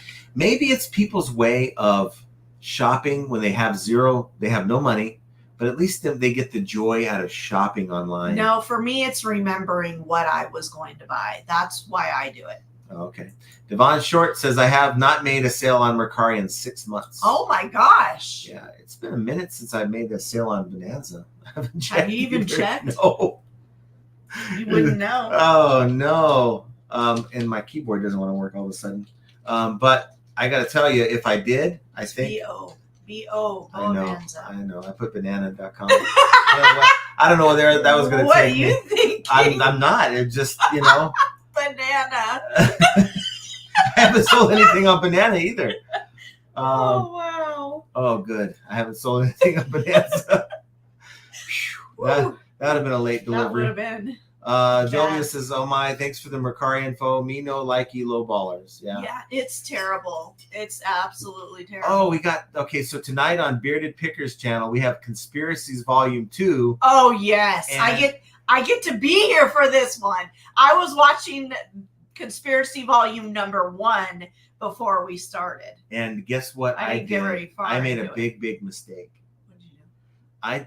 I told Beard yesterday the title of that video. What title? From JFK to 9/11. It's a rich man's trick. And oh Lord, did you watch it, Beard? 3 hours. I'd like to hear. Did you watch it? We'll talk about that at the top of the hour on his channel. Did you watch it though? Yes or no? Paul Rose, it could be worse, Susan. Just had one accept an offer and tell me they'd pay in 10 days. Sales are so sluggish. I went with it. No more contact, blocked. Now that's annoying. Yeah. I had a guy who offered me $40 on, it was a parts repair. I couldn't test these speakers. They look good, but I couldn't test them. So I had them for like $60. I still do actually. And he offered me 40. And I figured, you know what? I'll take it. And of course, no payment came through. So after 4 days, on the 4th day, he messaged me, hey, I still want these speakers. I'll pay you on Friday. That was like 2 days away. And I'm like, cool, no problem. All right. So I let the thing sit, not up for sale. Friday came and went, nothing. Sunday came and went, nothing. I'm like, okay, I'm going to cancel this and I'm going to relist it. I relisted it. Now, my intention was to block the guy. I just totally forgot. I get a couple days later, I get an offer. Now, remember, he offered me $40. I get an offer for $35. So I declined the offer and I put, you agreed to buy this for 40. This is like the little notes you leave the buyer. You agreed to buy this for 40. You asked me to wait till Friday to pay and you didn't. And now you want me to lower the price? No, thank you. And I went and blocked them after that. So it is annoying. Venom says, for those who enjoy blocking buyers, new feature, when you block them. Scott! Hold on. I'm in the middle of something here. He said no. Where are my supporters to tell Jenna to stop interrupting John? Venom says, for those who enjoy blocking buyers, new feature, when you block them in the app, a message comes up saying buyer blocked. Before it would do nothing, so you wouldn't know for sure if they were blocked. I know on the PC side, you'll see a huge list of people that you blocked, and it sorts it by alphabetical, so you don't get to see, like, you know, if they're there unless you're willing to go. Mine's a sea of names, so I'm not going to go through all that, but that's good to know. What happened with Scott now? Scott said, where do you say? No, but this is so boring, I will start now. Asshole. Well, you know, like most of the viewers like come over from this program, right? So you might be talking to a few. Susan Phelps says, I cross list on Bonanza. Nothing wrong with that. Nothing wrong with that. If you're getting sales, there's nothing wrong with that. I cross list on Bonanza. I had a takedown notice on Bonanza. I got an email saying that the company, I think it's Kraus. It was like Bonanza's bureau. They came to me and said that this manufacturer doesn't want you selling their items. So I took it down, and I also went over to eBay and took it down because I kind of figured if there's companies like looking on Bonanza of all places, then they're going to go over and find it on eBay and maybe take it down. I want me to take it down. So I kind of jumped in front of a possible bureau. A moving bus. Montezuma says, I did $5,000 in Mercari in a couple of months. Was getting confused with my eBay account, so I stopped and focused on eBay. Now, what part of eBay did you get confused by? No, I think it was maybe you meant something else because you stopped eBay to focus on eBay. No. I'm confused. Mercari. Oh, Mercari. Okay. Mercari, and then you want to focus on eBay. Okay, my bad. Yeah. So, there's nothing wrong with that. Sometimes juggling too many sites can get. That's why there's TreeCat. That's right. So you can work within. Cool thing about a program like TreeCat, you could do all your work within their software, right? Your listing, your delisting, your edits, your new listings, and then shoot them out to all the three different Posh, Mercari, and eBay. And that way, when you're checking your sales the next day, you just jump on to TreeCat, and you'll see, oh, I got to sell on Mercari, sale on Posh. It helps you keep it all organized. Mike Gertis says Mercari buyers are worse than John buying at a yard sale. That is a fact. They are. That's a fact. And I don't hate on anyone trying to get a deal. I don't. Now, okay, let's use that example. I go to a yard sale. The guy wants $10 for this item. I'll ask him, would you take 5? Right? Nope, I can't take 5. If I come back at 6, I'm being kind of an idiot. Okay. Maybe I'll give him his 10, or I might say, this. If you're willing to take 8, I'll do it, put it down, and then let him decide if that's what he wants to do or she wants to do. But with Mercari, it's like they offer you 5. You say, no, I'll do it for 9. They come back at 6, and then they expect you to kind of whittle yourself down to, I don't know. It's just annoying to me, the whole process. And when you have an item that's, somewhat higher, like a $50 item, they're offering you 10. How far are you going to get them closer to your number? Probably not. Yeah. Let's see. Devon says, July, my sales were slow, but that's normal for me. My sales are always slow in July, and you're not the only one. Sales are slow for most sellers in the summer. So, just accept that, or buy stuff that's going to sell for those months when prior to entering the summer months. Brett says eBay is number 1 for profits. Poshmark, Mercari for selling at a discount. Grailed best for high-end apparel. Amazon has its own buyers. Perfect if you have new items or if you want to do FBA. Walmart on the rise. I agree with that.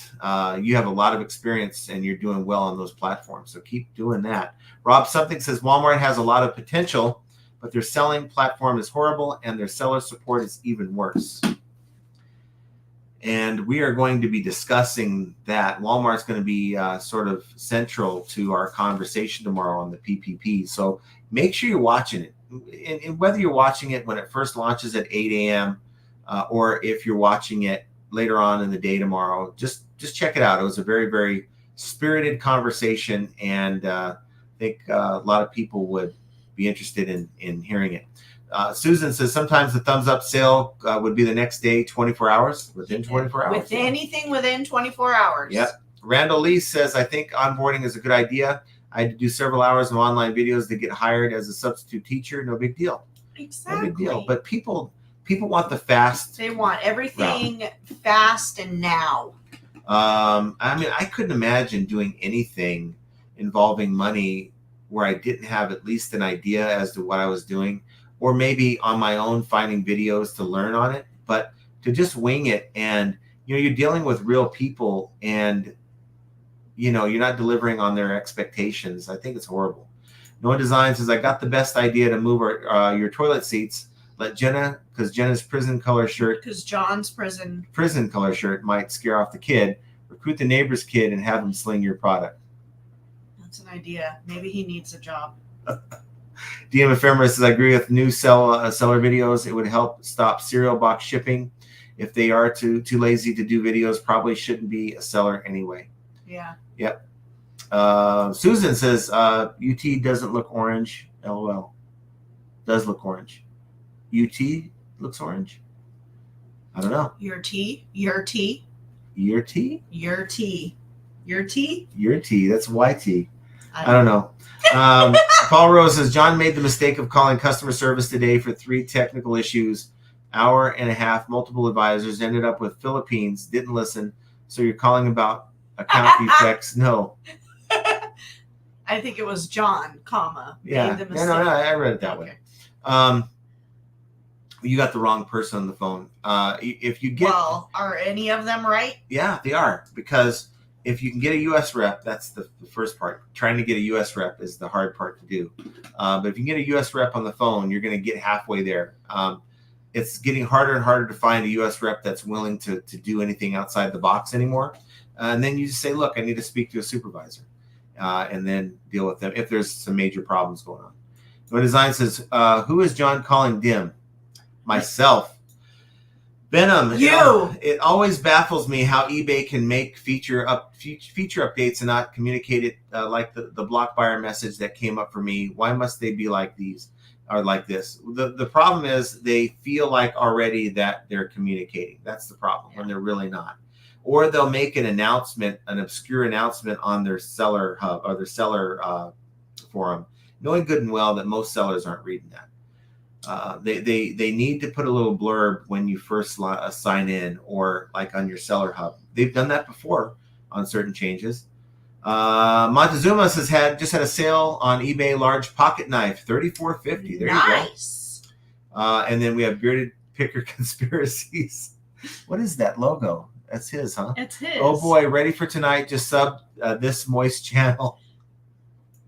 Venom says, thank you guys. No, thank you. Welcome. Thanks for being here. Christy says, hey, haven't caught a live in a while. Happy to see you all. I just made $45 sale even before I hit the like button. There nice. You go. Because eBay knew you were going to hit the like button. Exactly, but you're going to get a sale for that like. Rob Something says, eBay is leveraging freight to ship to Puerto Rico, Hawaii, and Alaska. Bet they're palletizing the individual orders and getting a huge discount on the freight. I'd like to see how they're doing that. Maybe you're right. Is it more economical for the buyer to buy it through the eBay seller program, international selling program, or to buy it just directly from the seller at full shipping? I wonder what's cheaper. I think eBay is making money on this program, so there's got to be some padding in there for them. Venom says, yes, I am. Thanks, guys. The Bearded Picker Conspiracy says, I hit the like button with both accounts. Do I get 2 sales? Yes. You get 1 sale that's real and another one that's not, where they don't pay. Rob Something says, if you really want to get rid of those seats, just clearance price them and get back your buy cost. The real estate they're taking up is worth more than hanging on to a bad buy. That's what I'm saying. Yeah, I'm working on it. It's just don't want to say cheapskate. Just be real. Be real. The salesman in me knows that there's a value there, and There so is, but to go down to call it. just to keep going down in price until I find the right price is kind of where I'm at. Instead of saying, okay, I'm into these for $6, let's sell them for $9.99 plus shipping. I mean, would people even take that seriously? I mean, would they think, okay, there's something wrong with this toilet seat? Why would he be selling it so cheap?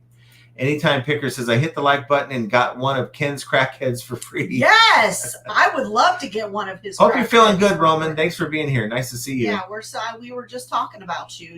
Your ears must have been burning. Maya says, I think your best bet is to put them on Facebook Marketplace and Nextdoor. People are always looking for that stuff on my Nextdoor, trying to get set up for their parent to come home from the hospital. Very true. Or they're about to go to have surgery. No, I didn't even think we should put it on the Neighbors app. Yeah. Well, go ahead and get to working on that.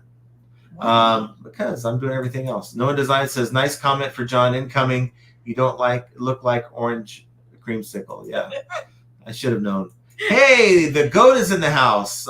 Pete, nice to see you, my friend. It's always awesome to be graced with your presence. Yes. For those who don't yet know, he has a small channel and he does a very, very good job in showing his day-to-day store. And so go check out Craigslist Hunter's channel. And that should bump up your subs there, Pete, by like 0.00001%. Thanks for being here. Bearded Picker says, that channel is my old live channel, not monetized anymore. So starting next week, it is the Friday night show home. That's interesting. Oh. Okay. Jovial says, oh no, shipping that SSC would be way too expensive. That's the shower shitter chair. Would be way too expensive to send across country. Thanks for the thought, though. Hoping I won't need one anytime soon. Oh no, we would have been happy. We would have been happy to send it to you with our. We know you're in Massachusetts, I think. No, I thought you was in. No, I think she's in Massachusetts. Is you not in Massachusetts? You can at Give least me tell that us what box. state. Hand me that box. We got the labels off. We took the label off. The label's off. Oh, you took the label all the way off? You took it all the way off. I took the label off so I could take it and look at it from the back to see if I, through the light, if I could see the address, but we couldn't even see the address. You did a good job. Paul says, made a rare book sale a few days ago for good money.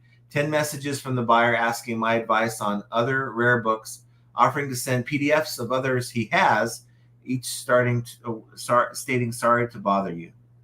Oh. Number 2, hate that. He even sent me pictures of my book when it arrived, saying he was overjoyed and it looked like it was printed yesterday.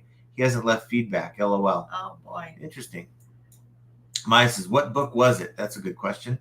Susan Phelps says, wait till the fall when it is hunting season to set up a stand outside hunters would buy. Yeah, that's what I mean, it's the only way you can use the restroom. If it's hunting season, it's the only real way to use the restroom out in the woods without getting shot, because you'll have the orange. It'll turn off any hunter looking at you as an animal. No design. Sure. To answer your question, John, back when they started eBay, the top heads asked, who do we support more on our platform, the buyers or the sellers? The CEO said heads buyers, tails sellers, buyers won. They did win, and it's unfortunate that that's kind of the way it is. I understand holding sellers to a little higher standard. I get it, because we are representing their brand. I mean, when people buy on eBay, they don't remember I bought it from Joe's, shack or whatever. They know they bought it from eBay. And that's what stays with them. And if they have a bad buying experience, that's what they think. They think bad of eBay, not bad of necessarily the seller. They probably forget your username, and that's why usernames really aren't all that important. You're selling on eBay, you're representing eBay. So I get why they're going to give the benefit of the doubt to the buyer, because they want to retain those buyers even through bad experiences. Commonwealth Kevin says, what have I walked into here? Just our normal Friday shower shitter show. Shit show. Yeah. Bearded Picker says, John said he put them outside so they wouldn't interrupt. You keep allowing it to happen. The bus ran over you. It did. I get the bus ran over me quite often. Well, she chose to go out there. What was out there when you went to the door? He was walking away from the door with I was packages. Right. I was right. No design says the YouTube play button on that toilet seat on the wall is red. John's shirt is not red. That's true, and that I don't. Weird. It is very weird. Hold on. Hold this. Hold this.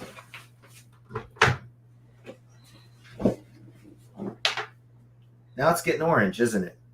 It's orange now. No, it's orange. Oh, yeah, you're right. So if I stand up back here, is my shirt red? No.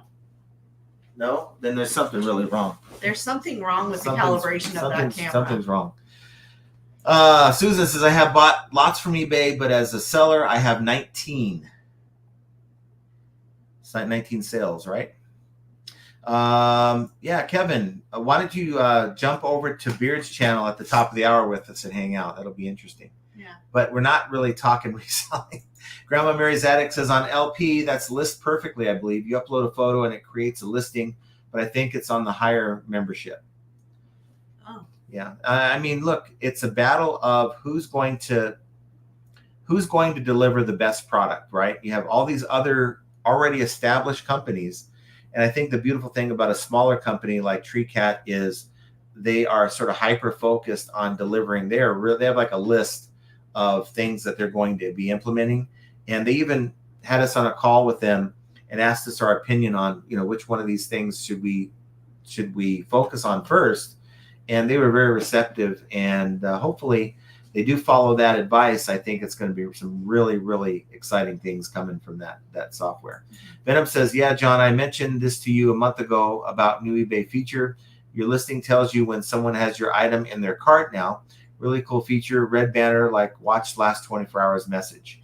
I guess I've never had that happen to me, so I wouldn't ever see it. But I guess I'm not. Cool. I do remember that email you sent me on that. I just haven't been able to replicate it. So maybe I'm not seeing it on my side when I'm looking at the app. And I'm spending more time on the PC than I am on the app, though.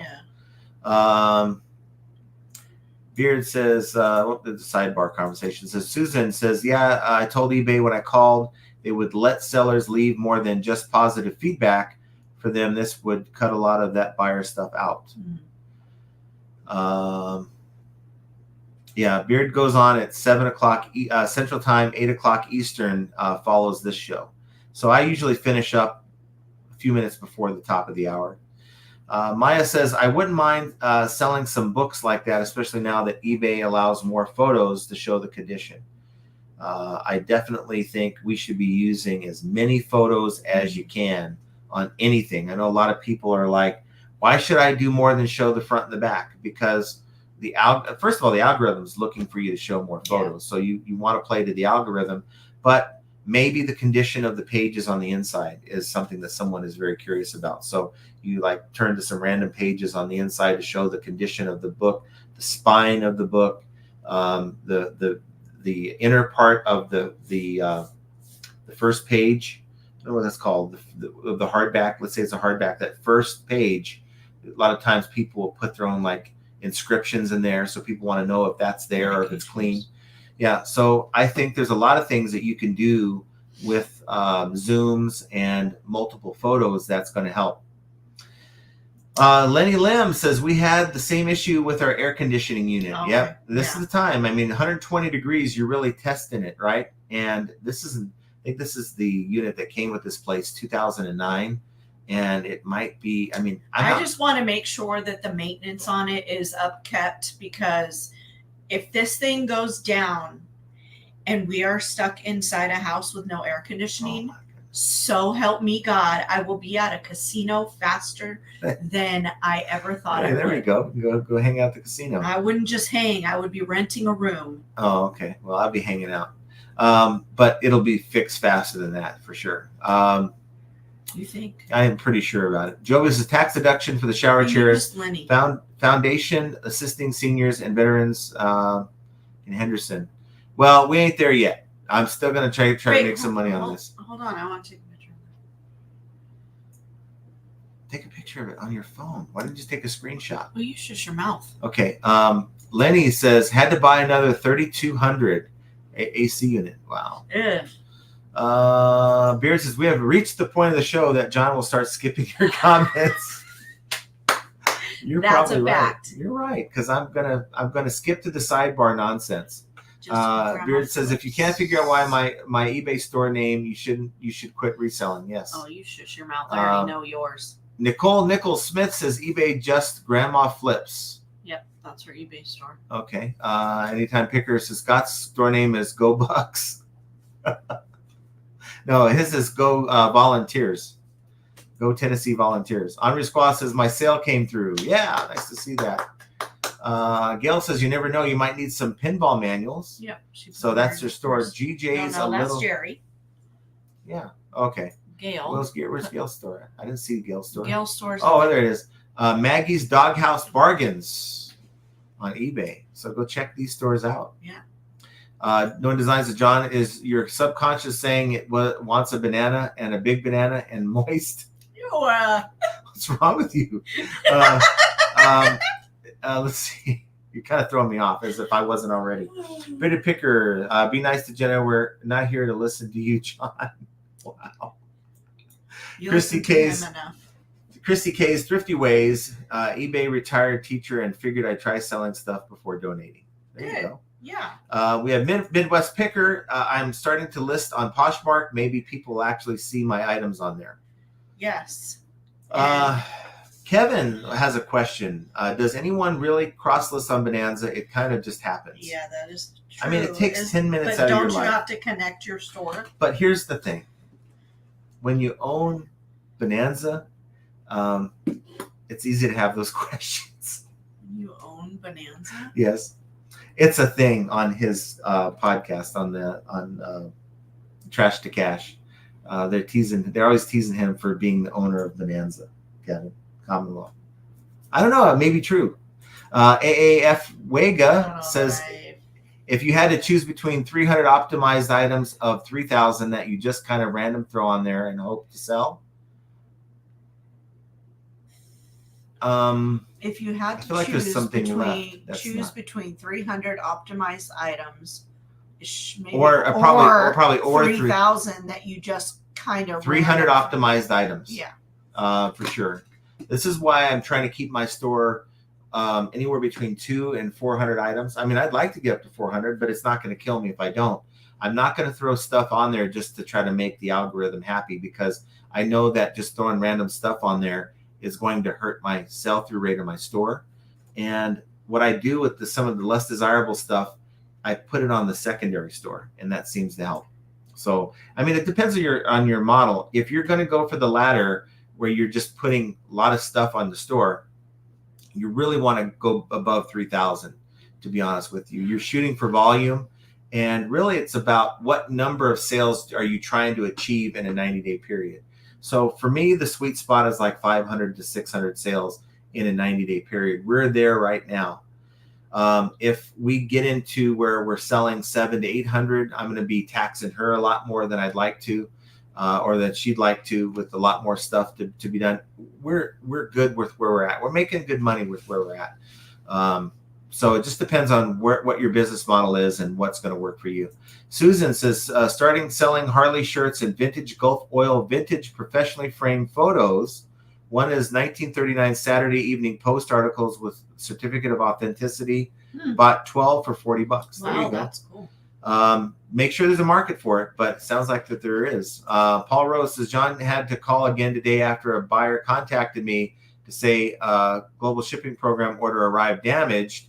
eBay ended up paying, but I asked if I got a negative, if I'd be covered, right? He couldn't assure me of that. According to what I'm assuming you mean EIS and not GSP, because they've changed the program from global shipping to EIS, eBay International Shipping. They are supposed to cover any negative feedbacks as a result of that program. So I would be pointing to that policy and saying, you guys need to take this off, because otherwise, I mean, what's the point of selling if you don't get the protection? Kevin says, Bonanza never fights. eBay occasionally does. I would take it off eBay. Don't give in. Let's see. He also says Walmart really is on the rise. They are tapping into YouTube, selling better than anyone. Yes. And check out our podcast tomorrow. We're going to be talking a lot more about that. Paul Rose says, all you need to know lately on eBay is you're basically on your own. Your shirt is orange as Halloween pumpkin on my TV, by the way. I just think it's late at night. You're saying things. But yeah, okay. Venom says, John, Jenna, thoughts. Should I buy a store subscription? I have 256 items listed, but I want to do a store-wide sale to help me move old items at once. Good enough reason. 100 items, I would say, to do it. Look at it this way. Any item that you sell that's not unique, you're in competition with someone. You better believe your competition's using markdown sales. Your competition's using coupons. Your competition's using all these things. And if you're not using the same tools that they are, you're behind the 8 ball. So get your store. And go up to Jovial. Yes, I did dot my I's with hearts, and I still sign my name with a heart. Oh boy. No One Design says, I just noticed Roman is in the chat. 40 minutes late, but never. Yes. Mike Gerda says, just letting you know that I hit the like button before getting my 24-hour sale. Hitting the like button consistently is more important than listing. I think this channel's tapped into the algorithm, I think. Yes, I'm done doing homework. Yes. Anytime Picker says, Ken, sorry, man, I have to do work for your crackheads. And this is the part of the show where I definitely do start getting into the Chastity's here. I still say you bundle the toilets with a pop-up tent and market them as tailgating porta potties. If we get that desperate, we. I mean, but the visual, right? The visual of someone just whipping one of those out in a parking lot. I don't think that's going to be. I mean, you put a tent over it. Overjoyed says sellers are a dime a dozen. eBay has to compete with Amazon and the A to Z guarantee. Amazon always favors the buyer too. They're in competition too. eBay may just seem like a platform that we can all go and sell our stuff on, but they are in direct competition with these other platforms taking market share. Paul says, dipping out of the chat for now. Have fun with deep fake beard. Later, I'll have a great weekend. Have a good weekend, Paul. Nice to see you, Paul.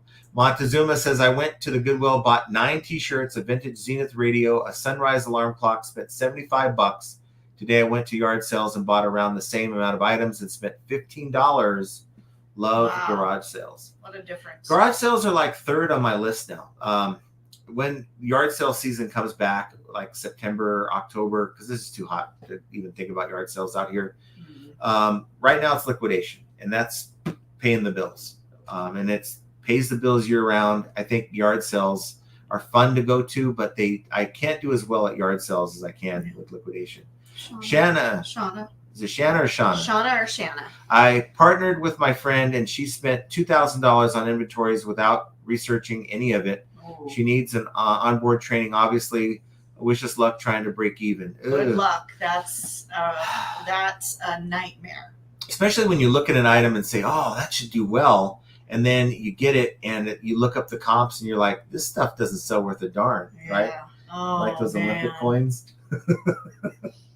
I'm going to sell those Olympic coins, but I haven't sold one yet. I mean, no, he hasn't. Yeah, but that's why data is so important. I mean, why data is so important. We can look at something and guess all we want, but look, there's sold comps on those. There's going to sell. It just matters the price point. These toilet seats are going to sell. It's just a matter of the price point.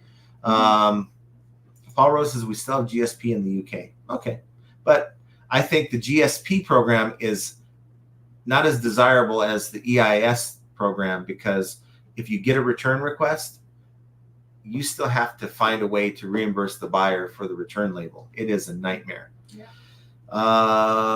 Susan, 19 positives for sales and like 20 as a buyer. Sorry, typing too fast. Okay. Oh, okay. And Midnight Merchants is happy flipping Friday. Happy flipping Friday. So I think we're at the end of our gig here. I want to thank each and every one of you guys for being here. Thank you, Ken, Noah Design, for the super chat. That is totally too nice of you. And thank you for the OGs. That is Pete, Craigless Hunter, and Kevin, Commonwealth Picker, for hanging with us. Always good to see you guys, and just gracing us with your presence, and involving yourself in the conversation, I think, is always good too. We're a community, and just having you guys here is really, really cool. It's Friday, guys. Hopefully you're going to spend the weekend doing some things that you like to do. But either way, we're halfway through the summer. Get through that summer slowdown, and keep making those sales, regardless of the fact that eBay still allows bad buyers on the platform or bad sellers on the platform. And I think it's eBay's fault that a lot of these sellers are not as good as they can be, because they're not giving them the tools to succeed. But, it is what it is. Understanding that is yet another example of how flipping ain't easy. I want you guys to have an excellent weekend, and we will talk to you guys on Monday. Bye. See you guys.